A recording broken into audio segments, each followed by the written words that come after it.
공시 내용 소개해드립니다. 에어텍이 롯데캐피탈과 112억 원 규모의 물품 공급 계약을 체결했습니다. 메디콕스가 주주가치 제고를 위해 주식 한 주당 신주 한 주를 배정하는 100% 무상증자를 단행했습니다.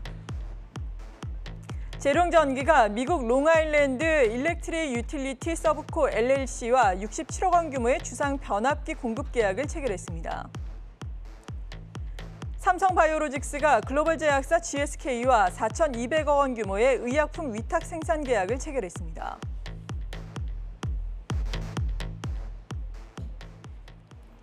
네, 공시 내용 오늘 또 타키오뉴스의 조호진 대표와 함께 살펴보겠습니다. 어서 오세요. 예, 안녕하세요. 네, 어떤 기업 내용부터 알아볼까요? 예, 재룡전기에 대해서 말씀드리도록 하겠습니다. 그 재룡전기는 사명에서 알다시피 전기랑 관련된 기업인데요.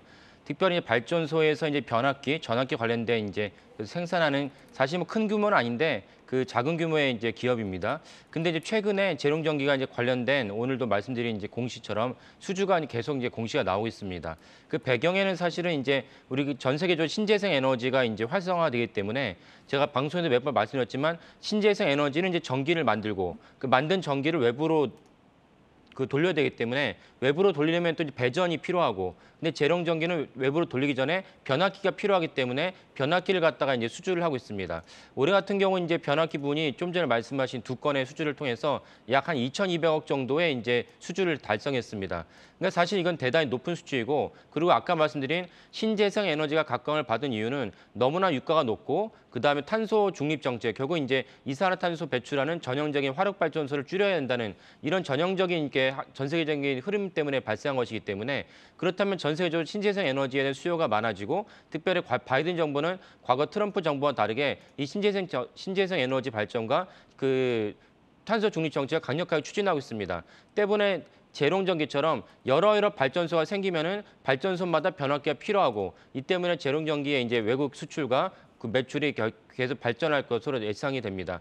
이런 점에서 재룡전기, 그다음에 또 유사한 기업으로 이제 계룡전기가 있습니다. 네. 두 기업을 동시에 보시면 좋을 것 같습니다. 네, 그렇군요. 사실 뭐 67억 원 규모가 크지 않다라고 생각을 하실 수 있겠지만 앞서 말씀해 주신 것처럼 올해 계속해서 수주 소식이 이어졌었습니다. 재룡전기 워낙에 스몰캡 기업이기는 한데 시가총액 1,500억 원 정도인데 올해 들어서 주가가 한 80% 정도 올랐고 실적도 상당히 좋아진다고 하거든요. 계속해서 지켜보셔도 괜찮을 것 같습니다. 다음 소식은 어떤 건가요? 예, 삼성 바이오로직스가 이제 또 중요한 이제 수주 공시를 했는데요. GSK랑 관련해서 한 4,200억 정도의 이제 생산을 갖다가 계약을 체결했다고 이제 발표를 했습니다. 뭐 아시겠지만 삼성 바이오로직스는 직접 어떤 약을 갖다가 개발하기보다는 다른 데서 의뢰한 약을 주로 개발을 해서 생산을 합니다. 그래서 2년 전에 코로나가 터졌을 때 사실은 백신을 갖다 우리나라 독자적으로 뭐 지금은 이제 SK 바이오사이언스가 있지만 독자적으로 만들지 못할 때 위탁을 받아서 이제 삼성 바이오로직스가 생산을 했습니다. 이것도 사실은 쉽지 않은 것이다라고 전문가들이 말을 합니다. 왜냐하면 그 당시에 기억하시겠지만 모더나 같은 기업은 전체적으로 특허를 갖다가 다 공개를 했지만 그 자신감 무엇이면 특허가 있다고 해서 다 생산할 수 없는 나름의 노하우가 있기 때문이거든요. 그러니까 삼성 바이오로직스도 역시 이제 관련된 공정이 다 노출돼 있다 할지라도 그것을 제대로 할 수 있는 기업은 전 세계적으로 몇 군데 안 된다는 것입니다.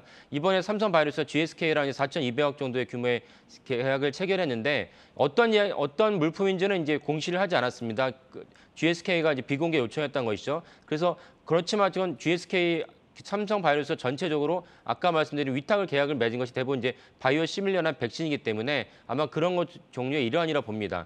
삼성 바이오로직스는 이제 10월 달부터 제4 공장을 이제 부분 가동을 시작을 했습니다. 결국 이제 완전 가동이 되면은 이렇게 많은 곳에서 곳곳에서 이제 그 요청이 왔을 때 우리 걸 생산해 주세요 요청이 왔을 때 생산한 것을 실제로 매출을 올릴 수 있는 그런 근간이 마련됩니다. 그러니까 4공장이 부분 가동을 하고 완전 가동이 된다면은 삼성 바이오로직스의 전체적인 매출과 수주가 올라가는데 또 하나 중요한 점은 삼성 바이오로직스의 대부분 그 고객이 국내가 아니고 외국입니다. 네. 그럼 이런 점에서 뭐 아쉽긴 하지만은 아쉽다는 것은 고환율 때문에 고통받는 분들 많이 계시긴 하지만은 이렇게 수출이 대부분 일어나면은 수출 때문에 생기는 환차익이 또 동시에 발생하게 됩니다. 이것 또한 그 기업이 입장에서 중요한 분석 사항이죠. 그래서 1,200원일 때와 1,400원일 때 만약 1,500원을 돌파한다면 환율 때문에 앉아서 25% 정도의 수익이 발생하게 됩니다. 이 점도 역시 삼성바이오로직스를 봐야 될 중요한 시사점이라고 생각을 합니다. 네, 삼성바이오로직스도 실적 전망이 상향 조정되고 있는 몇 안 되는 종목 가운데 하나이고 오늘도 이 소식에 힘입어서 오름세를 나타내고 있습니다. 앞으로 또 제약 바이오 쪽에 훈풍이 더 불기를 기대를 해보겠습니다. 타키오 뉴스의 조호진 대표였습니다. 고맙습니다. 예, 감사합니다.